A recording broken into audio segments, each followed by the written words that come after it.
¿Qué opinión tiene sobre las funciones de las ONGs? ¿Cree que los gobiernos deben tener mayor control sobre ellas y pedirles rendición de cuentas sobre el dinero público que reciben?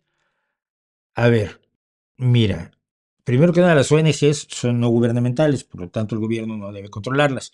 El dinero sí, y hasta donde yo sé, y hasta donde debe ser, y hasta donde las leyes indican, porque tú pareces decir que no hay control, es que si yo le entrego una subvención para, para lograr un objetivo determinado, para realizar un programa determinado a una ONG, esta ONG va a salir corriendo con el dinero y ya no le vuelvo yo a ver el pelo.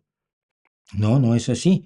Los organismos gubernamentales que dan esa financiación piden, y hay una serie hay toda una especialidad mundial que es la generación de informes, donde la ONG o la persona o la institución o la empresa que recibe la subvención tiene la obligación de presentar un informe de cómo se utilizó esa subvención y la documentación correspondiente, facturas, albaranes, ingresos en bancos, eh, que demuestre que ese dinero que se le dio en una subvención se ha utilizado efectivamente para aquello para lo que se hizo la subvención.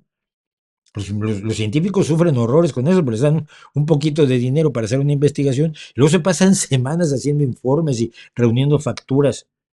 Así funciona. Las ONGs así están controladas.